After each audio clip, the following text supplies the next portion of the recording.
안녕하십니까. 천세영 교육TV의 천세영 교수입니다.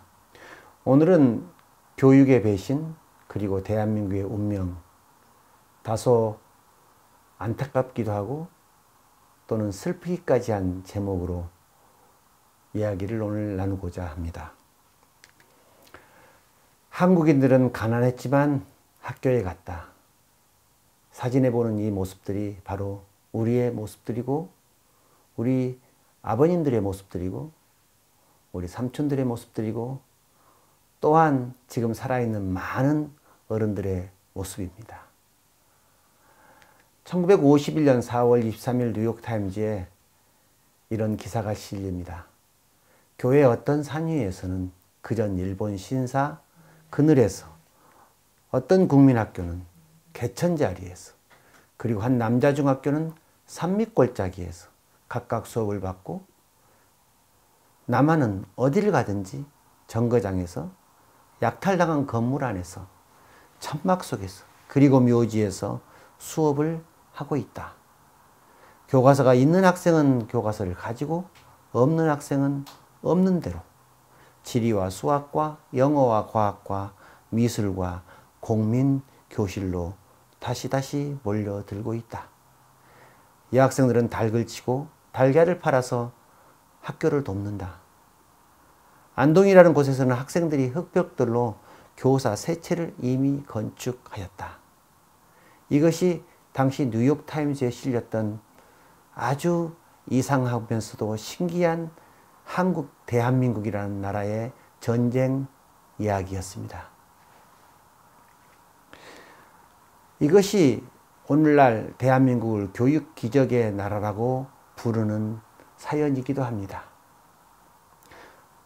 헐거벗은 산 위에, 남산 위에 이쁜 꽃이 피고 수풀이 만장하고 어쩌면 그 옛날 산속에 우리를 노렸던 호랑이가 돌아올 날도 있을 것 같은 그런 생각마저 듭니다.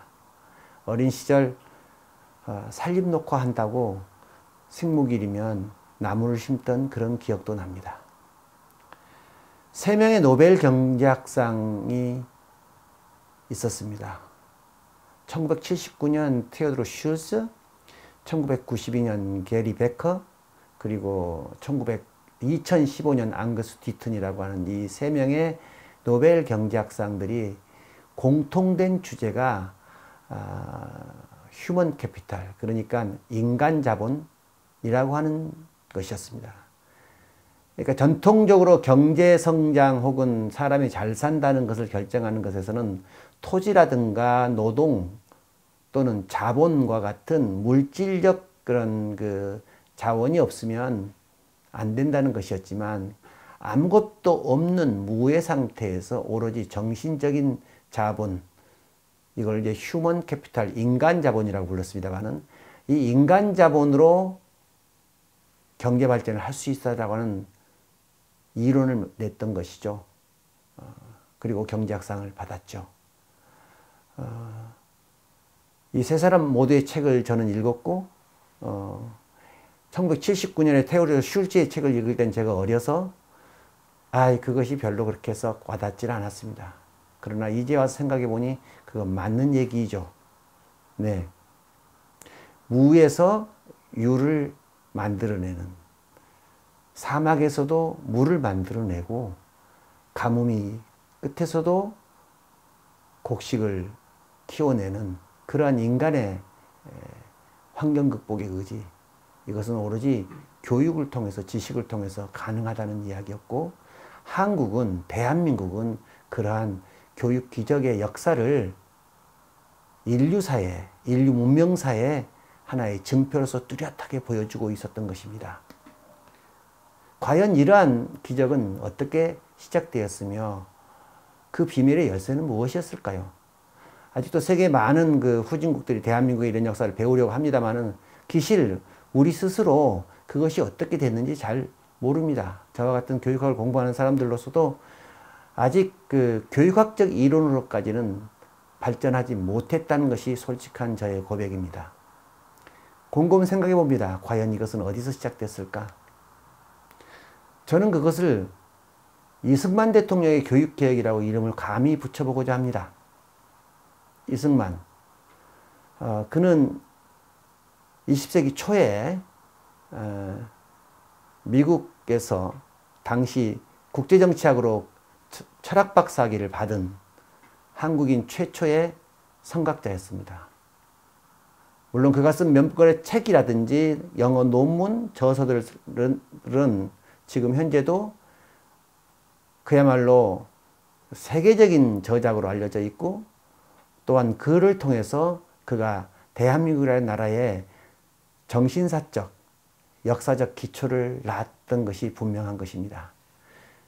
그의 지식적 기반, 그의 역사적 비전, 이것은 6.25 전쟁을 승리로 이끈 그것을 넘어서서 모든 것에 있었는데, 저는 그 중에 특히 교육이 무엇보다도 중요했지 않았나 이런 생각을 해봅니다. 당시 아무것도 없었던 상태이죠. 온 국민은 문맹이었었고요. 학교는 사실 일본인들이 세워준 몇몇 개는 거의 없었던 상태였습니다. 1948년 나라가 세워지고, 그리고 곧 이듬해 전쟁이 있었지만은 당시 한 10여 년 동안의 제 임기간 동안 굵직굵직한 교육개혁의 초석들을 놨다고 생각합니다.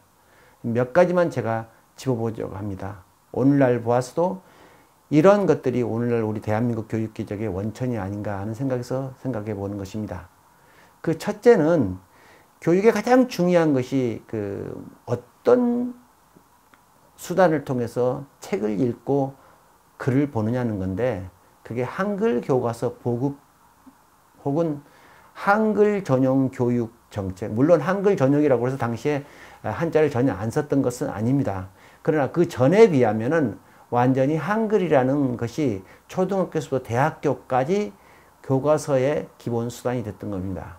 이거 당연한 얘기 아니냐고 지금 생각하겠지만, 지금도 영어권을 쓰는 혹은 유럽어권을 쓰는, 영어, 불어, 독일어권을 쓰는, 스페인어권을 쓰는 그런 구미 제국들을 빼놓고 자기 나라 말로 완벽하게 자기 공부를 다 하는 나라는 글쎄요, 지금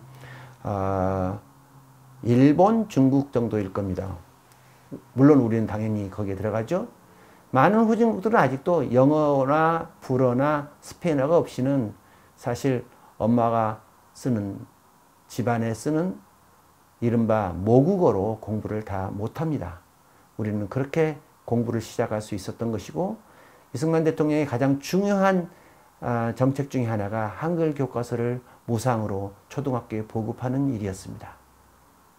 저는 이게 제1의 중요한 비밀의 열쇠라고 생각합니다. 두 번째는 사학진흥입니다. 요즘 문매를 맡고 있는 사립학교들이죠. 학교가 없으면 학생들은 공부할 곳이 없습니다. 근데 학교를 지으려면 돈이 들어야 됩니다. 선생님에게도 봉급도 줘야 되고요. 교실도 지어야 됩니다. 전쟁 당시에 아이들이 흑벽돌을 쌓았지만 이 사학이 필요했던 것입니다. 학교를 지을 자본이 필요했던 것입니다. 첫 번째 대한민국이 세워지고 난 다음에 가장 큰 혁명 중의 혁명은 농지개혁이었습니다. 그런데 이 농지개혁 과정에서 농지를 학교로 전환하는 경우에는 지주들이 그 농지를 다 팔지 않아도 되는 아주 특별한 예외 조치를 취했던 것입니다.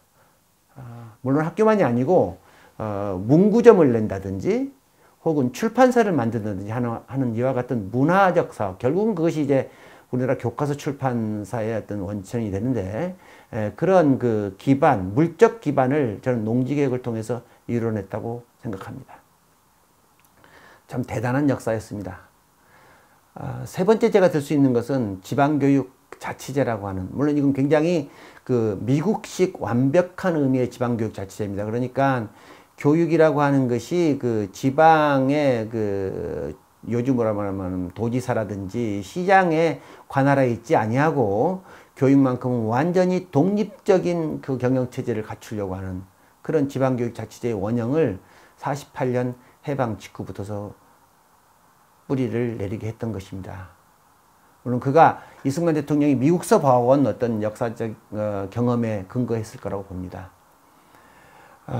물론 더욱더 중요한 건 의무교육의 완성이죠. 당시로서는 초등학교인데요.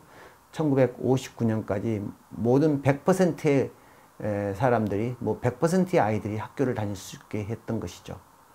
100%의 학교에 다닌다는 것은 6학년까지 졸업한다는 걸 의미하는 것입니다. 지금도 많은 후진국들이 학생들이 학교를 다니긴 하지만은 1, 2학년 때는 많이 다니지만은 4, 5, 6학년 되면서 대부분 탈락을 하죠. 그러나 우리에게는 완벽한 의미의 의무교육이 완성됐던 것입니다.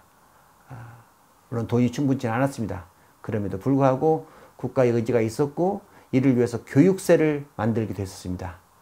이 교육세는 요즘도 훗날 한국 교육재정의 큰 근간이 될 수 있었던 것이죠. 저는 또 한 가지 빼놓을 수 없는 것은 과학입국이라고 생각합니다. 혹시 여러분이 아시겠지만 이승만 대통령이 세운 대학이 하나 있었습니다. 그가 그 하와이에서부터 이미 교육 사업을 했었는데 하와이에서 그 교육 사업을 하고 거기서 약간 일군 돈과 교민들의 헌금을 모아서 인천에서 출발한 하와이 교민들이 세운 학교라는 의미에서 인하공업대학교를 세웠습니다. 그럼 왜 서울대학교에 애정을 붙지 않고 인하공대에 특별한 애정을 주었을까요? 인하공대는 훗날 포항제철을 만들고 그 포항제철이 온갖 중화학공업 육성에 있어서 절대적인 그 기관이 됐던 철강을 생산해내는 그 기초가 되게 했던 거죠. 그 인하공대 금속공학과, 대단한 학과였습니다. 어쨌든 간에 이승만 대통령께서는 교육정책 속 특히 과학입국과 이공계 육성을 굉장히 강조했고 이것은 서구적 그 자연과학의 중요성 그리고 과학의 중요성을 그는 꿰뚫어 봤기 때문에 가능했던 일이 아닌가 생각합니다. 마지막 한 가지 더 든다면 저는 세계 공영을 향한 홍익인간 정신 이렇게 생각을 해봅니다. 제 어린 기억에 학교 다닐 때 굉장히 많은 세계 그 민속민요를 배웠던 걸 생각합니다. 물론 우리나라 아리랑도 있고 도라지도 배웠지만 정말 많은 그 세계의 그 문화와 그 민요 또는 동화 이런 것들을 초등학교 때 배웠던 기억이 나요. 뭐 톰소의 모험도 있고 소공자도 있었고 무슨 소공녀도 있었고 뭐 이런 이야기들이 전부 세계를 배우는 것이었습니다. 그러니까 이제 생각해 봅니다. 교육이라고 하는 것은 세계를 배우는 일이었던 것입니다. 오늘날 이리 와서 세계화 시대를 일으켜서 세계를 말하지만 이미 우리 대한민국의 어린이들은 이미 그때부터서 세계를 배우는 것이 곧 교육의 기초라고 하는 어떤 기본적인 원칙에 설 수 있었던 것입니다. 어쨌든 간에 이런 이승만 대통령의 교육개혁의 초석은 그 이후 국가정책을 통해서 쭉 성공을 해왔고 성공을 해서 기적에 가까운 큰 기업을 이뤘습니다. 이것이 대한민국의 기적의 열쇠가 됐다고 저는 굳게 믿습니다. 제가 오늘 교육의 배신에 대해서 얘기하려고 합니다. 정확하게 이 5가지의 이승만 대통령의 교육개혁의 열쇠가 이제는 배신의 화두가 되어서 오히려 교육을 지금 망치고 있는 이런 씁쓸한 상황에 제가 직면해 있습니다. 물론 보는 사람에 따라 다르겠지만 적어도 평생 교육학을 해오고 학교에서 학생들을 가르치고 그리고 지금도 교육 문제를 갖고 씨름하고 있는 사람으로서 요즘 대한민국의 교육적 상황을 볼 때마다 정말 우울하기 짝이 없고 그 우울한 원천들을 살펴봤을 때 처음에 우리에게 주어졌던 선물이 처음에 주어졌던 우리에게 축복이 이제는 복수가 되어 우리가 그것으로 배신을 하는 바람에 우리에게 지금 비수를 다시 들이대고 있는 게 아닌가 하는 생각마저 듭니다. 잠깐 살펴보면 이런 겁니다. 한글 교과서 보급이라든지 국가교육과정의 표준화라든지 매월 월말고사를 보고 또는 대학 수능시험을 통해서 교육의 표준을 만들려고 했던 것을 우리는 표준교육과정 혹은 국가교육과정이라고 합니다. 흔히 요즘 비판해서 획일화라고 또는 표준화라고 하는 것의 그 부작용을 말하죠. 정말 대못이 박혀도 너무 크게 박혔습니다. 이걸 빼냈어야 됩니다. 적절한 시절에. 근데 지금은 오히려 빼지 않고 더욱더 꽉꽉 받고 있습니다. 학교를 옴짝달싹 못하게 하고 있습니다. 학교에는 아무 자유도 없고 선생님에게 가르칠 자유도 없고 학생이 이제는 뭔가 새로운 걸 배우고 싶어도 배울 자유가 너무너무 없게 모든 것을 국가 관료들이 교육 관료들이 혹은 국가 정치 권력이 이걸 틀어지고 있는 것이죠. 무엇보다도 저를 슬피게 하는 것은 재갈이 물려진 사학입니다. 사학은 사실상 지금 거의 다 죽었습니다. 스스로 재정권과 인사권을 가진 사학은 한 곳도 없습니다. 아마 그나마 마지막 있었던 곳이 어쩌면 유치원이었을 것입니다. 그러나 지난 연말 연초를 통해서 유치원에 어떤 일이 있었습니까? 사립유치원이 완전히 악독 아주 파렴치한 장사꾼으로 몰려버리고 말았습니다. 그 비극이 어디로 갈지 저는 생각만 해도 무섭습니다. 그러나 아무도 바른 소리가 해주는 사람 없고 들리지도 않습니다. 요즘은 또 자사고를 죽이기 위해서 온갖 혈안이 되어 있습니다. 그 자사고를 죽인다면서도 고등학교는 무상교육을 한다라고 하는 우스꽝스러운 그 모순이 벌어지고 있습니다. 지방자치제는 극에 극을 달해서 저는 감히 교육감 독재 시대라고 부르고 싶습니다. 교육감이 모든 걸 다 하려고 합니다. 요즘 뭐 국가교육위원회라고는 초정권적인 참 얼토당토하는 이야기가 나오고 있습니다만은 이것도 어쩌면 가능한 것이 지방교육감들이 무소불위의 권력을 갖게 되면서 아마도 중앙정부의 어쩌면 국가의 교육적 최소한의 책무성마저도 무너뜨려 버리려고 하는 그런 노림수까지는 아니겠지만 결과적으로는 그렇게 될 것 같습니다. 미래를 생각하면 참으로 우울합니다. 정치권에서 연방제 헌법 얘기가 나옵니다만은 교육계에서는 지방교육자치경우는 이미 지방분권화가 돼버린 게 아닌가. 그러나 지방분권화가 됐는데 그게 헌법에 보장한 자주권과 그 전문성과 자율성이 아닌 정치적 중립성이 아닌 오히려 더 전체주의적이고 획일적이고 독재적인 그런 교육의 폐해가 나타나고 있는 것입니다. 모든 것이 무상교육으로 요즘 점질됩니다. 올해 최고가 되는 무상고등학교 교육을 얘기하죠. 글쎄 참 좋은 말이죠. 그렇습니다. 고등학교 교육 정도는 등록금이 얼마 되지도 않기 때문에 부담으로부터 면해져야 될 것입니다. 그렇지만 어떻게 2,300개 모든 학교가 다 똑같이 국가의 무상 고등교육 체제 안에 들어가야 되는 것입니까? 스스로 자율적으로 하고 싶은 학교는 좀 놔둬도 되는 거 아니겠습니까? 교육의 모든 것까지 일종의 공산주의적 배급을 하려고 하는 것이 아닌가 하는 생각이 드는 겁니다. 무상교육이 필요한 정말로 가난한 사람들 그리고 정말로 교육적 결손이 많은 계층을 위해서 개인을 위해서 어떤 그런 가정들을 위해서는 필요합니다. 그렇지만 나름대로 자유로운 꿈을 꾸고자 하는 획일적으로 도저히 규제할 수 없는 그런 이들에게는 교육의 자유를 허락해야 될 것입니다. 이공계 얘기를 했습니다. 우리 교육의 열쇠로. 예, 그 끝자락에 한때 IT 최선진국의 명예를 우리가 안았던 적이 있습니다. 저는 일전에 스마트 교육 정책으로 전 세계를 한번 한국 교육의 그 리더십을 가져보자는 생각도 가졌었습니다. 그러나 지금은 완전히 허물어져 버렸습니다. 더 이상 우리는 IT 강국도 아니고 이세돌이 얼마 전에 한국에서 알파고와 바둑을 뒀지만 아마 더 이상의 AI 이벤트는 한국에서 일어날 것 같지는 않습니다. 모든 가능성을 다 죽여버렸습니다. 죽이고 있습니다. 자유를 죽이고 있기 때문이죠. 그래서 좀 감히 이 IT 강국의 꿈도 허물어져 버렸다 이렇게 생각합니다.